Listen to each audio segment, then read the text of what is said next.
இலங்கையில் இருக்கின்ற ஒட்டுமொத்த சிறைச்சாலைகளிலும் பாதுகாப்பு முப்படையினராலும் பாதுகாப்பு பலப்படுத்தப்பட்டிருக்கிறது. ராஜபக்ஷக்களுடைய விசுவாசிகள் இன்னும் பல இடங்களில் இருக்கின்றார்கள், அல்லது எதிர்க்கட்சிகளின் தேவையான எதிர்க்கட்சி தரப்பினருடைய விசுவாசிகள் இன்னமும் பல இடங்களில் இருக்கின்றார்கள். ஒரு 4-5 மாதங்களுக்கு முன்பதாக முன்னாள் ஜனாதிபதி மஹிந்த ராஜபக்ஷ ஒரு கூட்டம் நிறைவடைந்து வெளியே வந்து ஊடகங்களுக்கு சொல்கின்றார். அந்த விடயம் எனக்கு இன்று என்னுடைய மண்டைக்குள்ளே ஓடிக்கொண்டே இருக்கிறது. ஆட்சியை கவிழ்த்து இந்த ஆட்சியை பிடிப்பதற்கு எங்களிடம் நல்ல திட்டங்கள் இருக்கின்றது என்று குறிப்பிட்டார். உங்களுக்கு ஞாபகம் இருக்கலாம், நாங்கள் அன்றே நியூஸ் இன்சைட்டிலும் எங்களுடைய நாட்டு நடப்பு நிகழ்ச்சியிலும் இன்னும் பல நிகழ்ச்சிகளில் பல காணொளிகளில் அந்த விடயம் சம்பந்தமாக பேசியிருந்தோம்.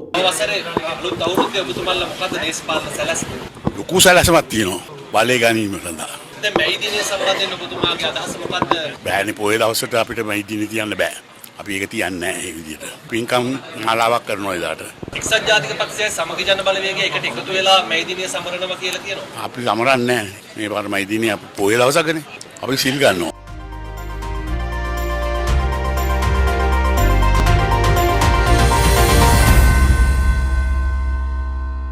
இலங்கையின் முதற்தர சுற்றுலா தலம் ரீச்சாவின் மாபெரும் உணவு திருவிழா ஆகஸ்ட் மாதம் 7, 8, 9 மற்றும் 10ஆம் தேதிகளில் மாலை 6 மணி முதல் 10 மணி வரை. இன்றே டிக்கெட்டுகளை பெற்றுக் கொள்ளுங்கள். உங்கள் பெற்றோரின் நிம்மதியே எங்களின் நோக்கம். செவிலியர் பராமரிப்பு, ஆரோக்கிய உணவுகள் மற்றும் சொகுசு அறைகளுடன் ரத்மலானியில் வி கேர் ரெசிடென்ஸ். இத்தளத்தில் மிக குறைந்த கட்டணத்தில் விளம்பரம் செய்திட இன்றே தொடர்பு கொள்ளுங்கள். வணக்கம். நாட்டில் இடம்பெற்றுக் கொண்டிருக்கின்ற ஒரு பதற்றமான சூழலை நீங்கள் அனைவரும் பார்த்து கொண்டு தான் இருக்கின்றீர்கள். ஒவ்வொரு சிறைச்சாலைகளிலும் ஒவ்வொரு விதமான கலவரங்கள்.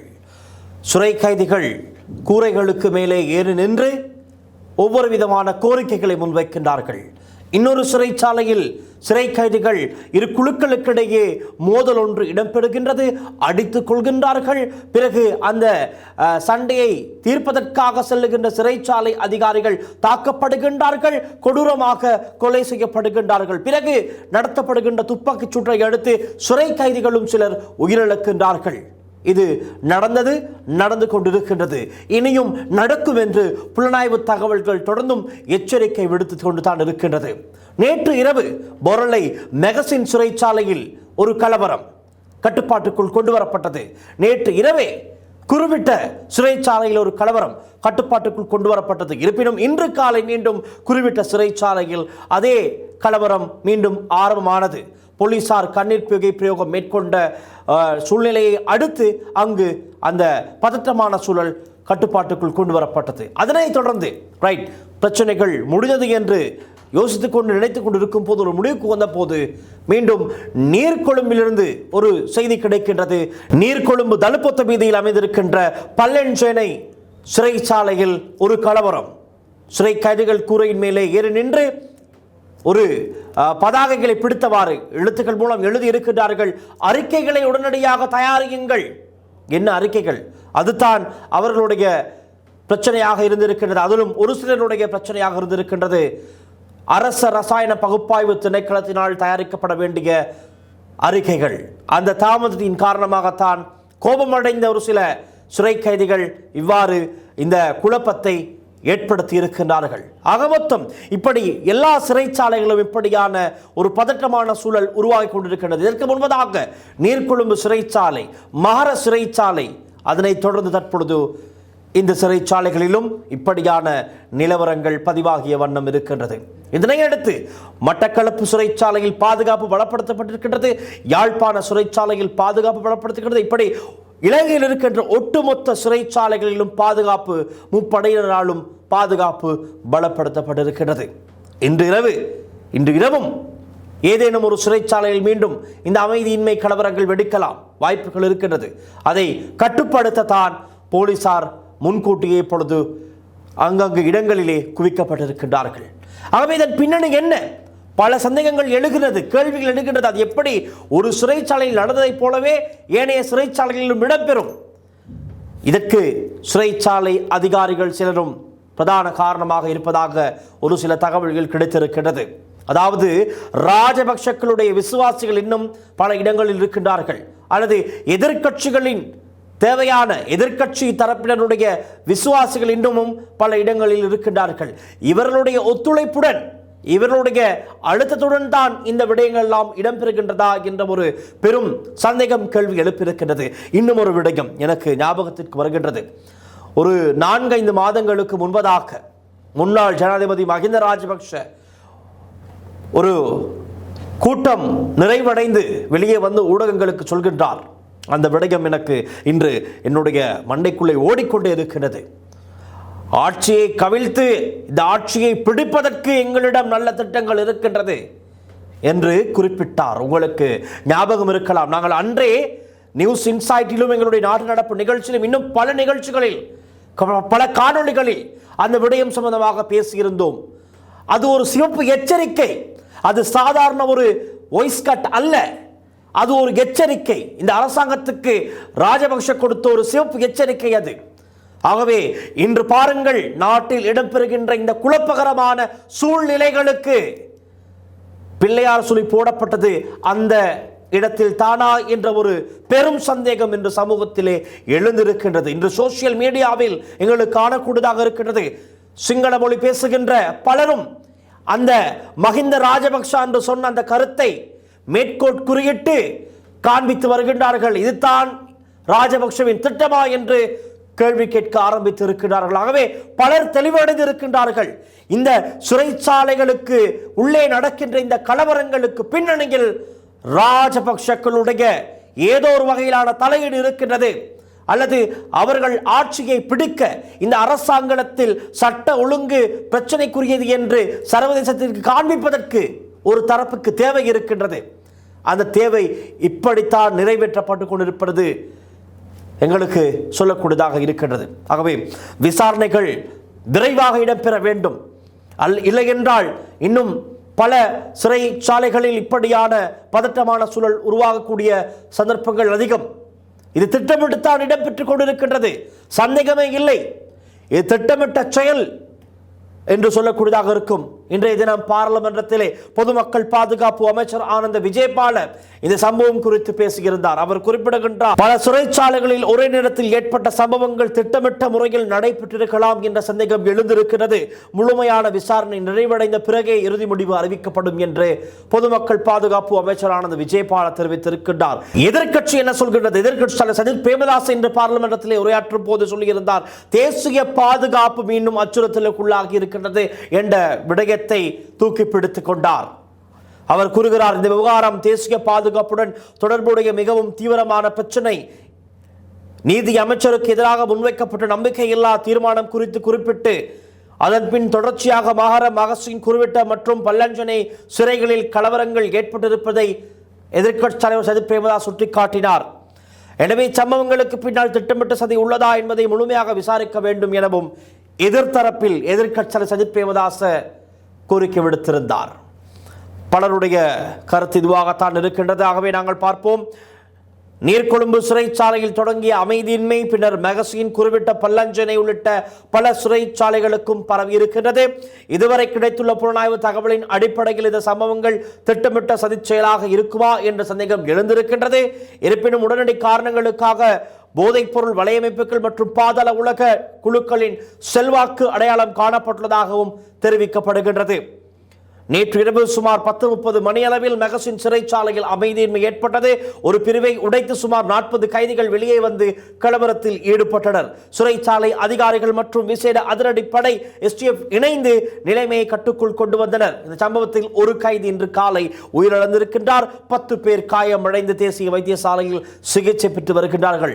அதனைத் தொடர்ந்து குறிப்பிட்ட சிறைச்சாலையில் நடந்த சம்பவம் இன்று அதிகாலை சுமார் 6 மணி அளவில் கலவரம் ஏற்பட்டது. இதில் 2 கைதிகள் உயிரிழந்திருக்கிறார்கள். 15 பேர் காயமடைந்து ரத்னபுரி வைத்தியசாலையில் அனுமதிக்கப்பட்ட சிகிச்சை பெற்று வருகின்றார்கள். அதே போல பல்லஞ்சனை சிறைச்சாலையின் நிலை, சுமார் 30 கைதிகள் தங்கும் கட்டிடத்தின் கூரை மீது ஏறி போராட்டத்தில் ஈடுபட்டிருந்தனர். காலை உணவிற்காக வெளியே வந்த பின்னர் அவர்கள் மீண்டும் உள்ளே செல்ல மறுத்ததாக தெரிவிக்கப்பட்டது. போலீசாரும் சிறைச்சாலை அதிகாரிகளும் இணைந்து நிலைமையை கட்டுப்படுத்த நடவடிக்கை மேற்கொண்டனர். போலீசாரும் சிறைச்சாலை அதிகாரிகளும் இராணுவத்தினரும் விமானப்படை அதிகாரிகளும் மேற்கொண்ட முயற்சியின் காரணமாக பல்லஞ்சனை சிறைச்சாலையின் நிலவரம் அந்த பதட்டமான சூழல் கட்டுப்பாட்டுக்குள் கொண்டு வரப்பட்டது. பள்ளஞ்சேனை சிறைச்சாலை நீர்கொழும்பு தொலுவத்த பகுதியில் இருக்கின்ற இந்த பள்ளஞ்சேனை சிறைச்சாலைக்கு இந்த விவரம் அறிந்தவுடன் எங்களுடைய செய்திக்குழுவினர் நாங்கள் அந்த இடத்துக்கு சென்றோம். தற்பொழுது அந்த இடத்தில் நாங்கள் எங்களுடைய கேமராக்களில் பதிவான காட்சிகளை நாங்கள் பார்க்கலாம். நீர்கொழும்பு தலுப்பத்த வீதியில் அமைந்திருக்கின்ற பல்லசேன சிறைச்சாலையின் பதற்ற நிலை தற்பொழுது முழுமையாக கட்டுப்பாட்டுக்குள் கொண்டு வரப்பட்டிருக்கின்றது. இருப்பினும் சிறைச்சாலைக்கு உள்ளேயும் வெளியேயும் பாதுகாப்பு பலப்படுத்தப்பட்டிருப்பதை எங்களால் அவதானிக்கூடியதாக இருக்கின்றது. நாங்கள் நேரடியாக களத்தில் இருந்து இந்த தகவல்களை உங்களுக்கு வழங்கிக் கொண்டிருக்கின்றோம். உங்களுக்கு காணக்கூடியதாக இருக்கும். எனக்கு பின்னால் சிறை கைதிகளின் உறவினர்கள் இங்கு இந்த இடத்திலே காத்து கொண்டிருக்கின்றார்கள். எங்களுக்கு உள்ளே இருக்கின்ற அவர்களுடைய சிறை கைதிகளாக உறவினர்களை பார்ப்பதற்கு ஒரு சந்தர்ப்பம் கிடைக்குமா என்று கேட்ட வகையில் வெளியே அவருடைய உறவினர்கள் காத்திருப்பதை எங்களுக்கு அவதானிக்கூடியதாக இருப்பதோடு அதே போல சிறைச்சாலைக்குள் பாதுகாப்பு பலப்படுத்தப்பட்டிருக்கிறது. ஆனால் நேற்று இரவே இந்த சிறைச்சாலைக்குள்ளும் ஒரு சிறிய அளவிலான ஒரு பதட்டம் ஒன்று இருந்ததாகவும் மீண்டும் காலை நேரத்தில் சிறை கைதிகள் அனைவரும் இங்கிருக்கின்ற சிறை கூடங்களுக்கு மேல் இருக்கின்ற கூரைகளுக்கு மேல் ஏறி நின்று ஒரு எதிர்ப்பு ஆர்ப்பாட்டம் ஒன்றை ஆரம்பித்த நிலையில்தான் இந்த பதட்டமான சூழல் உருவாகியிருந்தது. தற்பொழுது முழுமையாக கட்டுப்பாட்டுக்குள் கொண்டு வரப்பட்டிருந்தது. எங்களுக்கு தெரியும் சிறை கைதிகள் பல பேர் இணைந்து உள்ளே இருக்கின்ற கற்களை எல்லாம் உடைத்து வெளியே வீசும் காட்சிகள் எங்களுக்கு காணக்கூடியதாக இருந்தது. அதனைத் தொடர்ந்து போலீசார் கழகம் அடக்கும் படையினர் உடனடியாக கண்ணீர் புகை பிரயோகம் மேற்கொண்டு உள்ளே அந்த பதற்றமான சூழலை கட்டுப்பாட்டுக்குள் கொண்டு வந்தார்கள். தற்பொழுது ஒரு அமைதியான சூழ்நிலை தான் நீங்கள் நிலவுவதை எங்களால் அவதானிக்கூடியதாக இருக்கின்றது. வெவ்வேறு பகுதிகளில் இருந்து இந்த சிறைச்சாலையின் நிலவரத்தை கட்டுப்பாட்டுக்குள் கொண்டு வருவதற்கு பிறகு அந்த போலீசார் அனைவரும் இப்பொழுது திரும்பி செல்லும் வண்ணம் இருக்கின்றார்கள். தொடர்ந்தும் மேலதிக தகவல்களை தெரிந்து கொள்ள லாங்காஸ்டியுடன் இணைந்திருங்கள். ஒளிப்பதிவாளர் விஜயகுமாருடன் நான் டில்ஷன் நீர்கொழும்பு தலுப்பத்து வீதியில் அமைந்திருக்கின்ற பல்லசேன சிறைச்சாலைக்கு முன்பாக இருந்து.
ඉස්සලාම රජයට යන මාතේ ඊසි ගෑස් තියලා එක නවත්තන්න කියලා.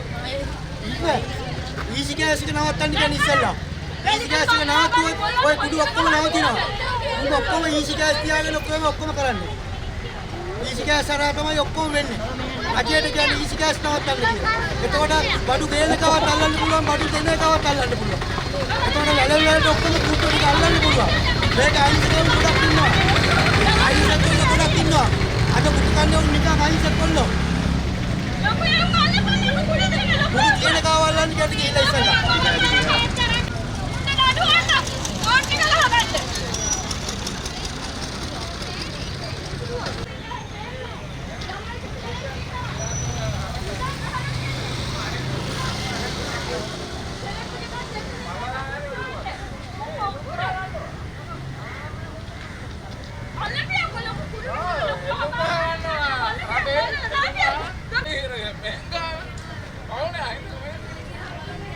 Polisi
ரைட், நீங்கள் பார்த்தீர்கள் நீர்கொழும்பு பல்லஞ்சேனை சிறைச்சாலை. இங்கு ஏற்கனவே நீர்கொழும்பு சிறைச்சாலையில் இடம்பெற்ற கலவரத்தின் பின்னர் அங்கிருந்து இடமாற்றம் செய்யப்பட்ட பல கைதிகள் இந்த சிறைச்சாலையில் இருக்கின்றார்கள்.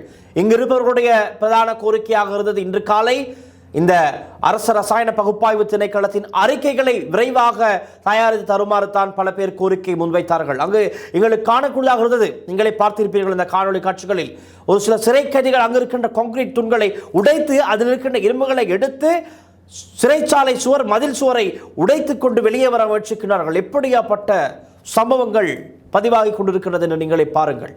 மிகவும் ஆபத்தான ஒரு நிலைமை, மிகவும் ஒரு ஆபத்தான நிலைமை. சிறைச்சாலைக்கு வெளியே சிறை கைதிகளின் உறவினர்கள் கூறுகிறார்கள், சிலர் எங்களுடைய பிள்ளைகளை அல்லது எங்களுடைய கணவரை சம்பந்தமே இல்லாமல் சும்மா அழைத்து வந்துவிட்டு கைது செய்து வைத்திருக்கின்றார்கள் என்றானால் சாதாரணமாக அழைத்து வந்தவர்கள் போலவா இவர்கள் செயற்படுகின்றார்கள் என்ற ஒரு கேள்வியும் எழுந்திருக்கின்றது. மிகவும் தீவிரவாத செயற்பாடு, ஒரு பயங்கரவாத செயற்பாட்டில் தான் இந்த சிறை கைதிகளும் செயற்பட்டு கொண்டிருப்பதை இந்த காணொளி காட்சிகளூடாக உங்களுக்கும் எனக்கும் காணக்கூடியதாக இருக்கின்றது. ஆகவே அரசாங்கம், பாதுகாப்பு தரப்பினர் உடனடியாக இதற்கு ஒரு நடவடிக்கை எடுக்கப்பட வேண்டும். இல்லையென்றால் இந்த சிறைச்சாலைக்குள் இருக்கின்ற ஏனைய சிறை கைதிகளும், அதாவது மனம் மாறி நாங்கள் இப்பொழுது வெளியே செல்லும் போது ஒரு சிறந்த பிரஜையாக செல்வோம், இனி நாங்கள் செய்த தவறையெல்லாம் விட்டுவிட்டு இனி ஒரு நல்ல பிரஜையாக வாழ்வோம் என்று மனமாற்றம் அடைந்து வெளியே வர தயாராக இருக்கின்ற ஒரு சிறை கைதிகளும் அநியாயமாக உயிரிழக்க வேண்டிய நிலைகள், சூழல்கள் ஏற்படலாம். ஆகவே இது உடனடியாக கட்டுப்பாட்டுக்குள் கொண்டு வர வேண்டும். இந்த நிலையில் நீதி அமைச்சர் அரசன் நாணயக்கார ஒரு விசேட காணொலி ஒன்றினை வெளியிட்டு தற்பொழுது நாட்டில் காணப்படுகின்ற இந்த அசாதாரணமான சூழ்நிலை சம்பந்தமாக, இந்த சிறைச்சாலைகளில் காணப்படுகின்ற பதற்றமான சூழ்நிலை சம்பந்தமாக ஒரு விசேட அறிக்கையினை வெளியிட்டிருக்கிறார். நாங்கள் அதற்கு அவதானம் செலுத்துவோம். தற்போதைய சிறைச்சாலை நிலைமையை கருத்தில் கொண்டு சிறையில் உள்ள கைதிகள், அவர்களின் குடும்பத்தினர், நண்பர்கள் மற்றும் உறவினர்களுக்கு ஒரு செய்தியை தெரிவிக்க விரும்புகின்றேன். கைதிகளின் முக்கியமான குறைகளில் ஒன்று அரச பகுப்பாய்வு அறிக்கைகள் தாமதமாக கிடைப்பதால் பிணை பெற முடியாமல் இருப்பது என்பதாகும். இந்த பிரச்சனை கடந்த ஆண்டிலேயே அடையாளம் காணப்பட்டு அதற்கான தீர்வுகளை அரசு நடைமுறைப்படுத்த தொடங்கியுள்ளது. அப்போது அரசு பகுப்பாய்வு துறையில் சுமார் 118 பணியிடங்கள் காலியாக இருந்ததால் அறிக்கைகள் தாமதமாக வெளியானது. இதன் காரணமாக பலர் ஒரு ஆண்டு வரை விளக்கமறையில் சிறையில் இருக்க வேண்டிய நிலை ஏற்பட்டது. தற்போது அந்த துறைக்கு தேவையான புதிய பணியாளர்கள் சுமார் 70 பேர் நியமிக்கப்பட்டுள்ளனர். மேலும் ஆகஸ்ட் மாதத்திற்குள் புதிய ஆய்வக இயந்திரங்கள் மற்றும் உபகரணங்கள் கிடைக்க உள்ளதால் அறிக்கைகளை விரைவாக வழங்க முடியும். தற்போது அரசு பகுப்பாய்வு துறை மாதத்திற்கு 7500 முதல் 9000 வரை அறிக்கைகளை வெளியிடும் வகையில் புதிய வேலை திட்டத்தை உருவாக்கியுள்ளது. ஜூன் மாதம் முதல் புதிய பணியாளர்கள் பணியில் இணைக்கப்பட்டுள்ளதால் அடுத்த 4 முதல் 5 மாதங்களில் அறிக்கைகள் மிகவும் விரைவாக வழங்கப்படும் என எதிர்பார்க்கப்படுகின்றது. கைதிகளின் குடும்பத்தினரிடமிருந்து கிடைத்த மற்றொரு முக்கியமான குறை 10 கிராமுக்கு மேற்பட்ட போதைப்பொருள் வழக்குகளின் மேன்முறையீட்டு நீதிமன்றம் வழியாக மட்டுமே பிணை பெற வேண்டிய நிலை என்பதாகும். இந்த சட்டத்தை அரசு மறுபரிசீலனை செய்து சட்ட திருத்தத்தை அமைச்சரவைக்கு சமர்ப்பித்துள்ளது. அந்த சட்ட திருத்தம் அமுலுக்கு வந்தால் போதைப்பொருள் வழக்குகளில் உயர்நீதிமன்றத்தின் மூலம் மீண்டும் பிணை பெறும் வாய்ப்பு கிடைக்கும். இதன் மூலம் கைதிகள் பிணை பெறும் நடைமுறையும் விரைவுபடுத்தப்படும். தற்போது சில தீய நோக்கத்துடன் மற்ற கைதிகளை தூண்டி சிறைகளில் கலவரங்களை ஏற்படுத்த முயற்சிக்கின்றனர் என அரசு தரப்பிலிருந்து கூறப்படுகின்றது. கைதிகள் பொறுமையுடனும் நம்பிக்கையுடனும் இருக்க வேண்டும். அவர்களின் பிரச்சனைகளை தீர்க்க அரசு நடவடிக்கை எடுத்து வருவதாக நீதி அமைச்சர் அரசன் நாணயக்கார் அந்த காணொலியிலே தெரிவித்திருந்தார். சிறைச்சாலைகளில் அதிக நெரிசலும் போதிய வசதிகள் இல்லாததும் அரசுக்கு தெரியும் எனவும் அதனை சரி செய்ய நடவடிக்கைகள் மேற்கொள்ளப்படுகின்றன எனவும் அமைச்சர் தெரிவித்தார். குறிப்பாக சிறை நெரிசலை குறைக்க முடியும் என அரசு நம்புகின்றது. அரசு ஏற்படுத்தி வரும் வசதிகளை சிலரின் சதித்திட்டங்களுக்காக சேதப்படுத்தவோ தீ வைக்கவோ கூடாது என்றும் கைதிகளிடம் அமைச்சர் வேண்டுகோள் விடுத்திருந்தார்.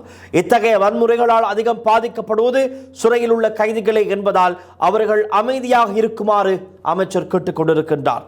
அரசு கடந்த ஆண்டிலிருந்தே இந்த பிரச்சனைகளுக்கு தீர்வு காண நடவடிக்கை எடுத்துள்ளதாகவும் அடுத்த 3-4 மாதங்களில் அதன் பலன்கள் தென்படும் என்றும் அமைச்சர் தெரிவித்திருக்கின்றார். அரசு பகுப்பாய்வு அறிக்கைகளை விரைவுபடுத்துதல், சட்ட திருத்தங்கள் மற்றும் பிணை பெறும் நடைமுறையை எளிதாக்குதல் போன்ற நடவடிக்கைகளுக்கு கைதிகள் ஒத்துழைக்க வேண்டும் என அரசின் சார்பில் அமைச்சர் கோரிக்கை விடுத்திருக்கின்றார். சிலரின் தூண்டுதலுக்கு ஆளாகாமல் அமைதியாக இருந்து அரசின் நடவடிக்கைகளுக்கு ஒத்துழைக்குமாறு கைதிகளுக்கு அமைச்சர் இறுதியாக அறிவுறுத்தல் ஒன்றை விடுத்திருக்கின்றார். இது நீதி அமைச்சர் அரசு நாணயக்கார ஒரு விசேட காணொலி ஒன்றினை வெளியிட்டு சொன்ன விடயம். ஆக கைதிகளாக இருக்கலாம், கைதிகளுடைய உறவினர்களாக இருக்கலாம் மற்றும் பலருக்கு செல்ல வேண்டிய இந்த நேரத்தில் சொல்ல வேண்டிய செய்தியினை அவர் கூறியிருக்கின்றார். ஆகவே இது அனைவருடைய கவனத்திற்கும் நாங்கள் இதை கொண்டு வந்திருக்கின்றோம். சிறை கைதிகள் பொறுமையாக இருக்க வேண்டும். அவர்களுக்கு தேவையான அரச பகுப்பாய்வு திணைக்களத்தின் அறிக்கைகள் மிக விரைவிலே மிக துரித கதையில் தயார் செய்து வழங்கப்படும் என்று அமைச்சர் ஒரு உறுதி வழங்கியிருக்கின்றார். ஆகவே எதிர்பார்த்து காத்திருங்கள், உங்களுக்கான அறிக்கைகள் கிடைக்கும். வீணான குழப்பத்திற்கு உள்ளாக தேவையில்லை, வீணான குழப்பங்களை உருவாக்க தேவையில்லை.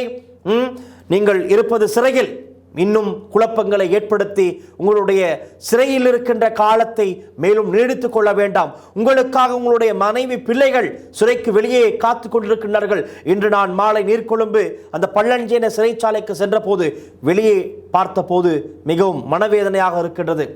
ஒரு சில இளம் தாய்மார், வயதான தாய்மார், மனைவிகள், பிள்ளைகள், பச்சிளம் குழந்தைகளையும் தூக்கி கொண்டு சிறைக்குள்ளே அவர்களுடைய உறவுகள், அதாவது மகனோ கணவனோ சகோதரனோ யாரோ ஒருவர் சிறைக்குள்ளே இருக்கின்றார்.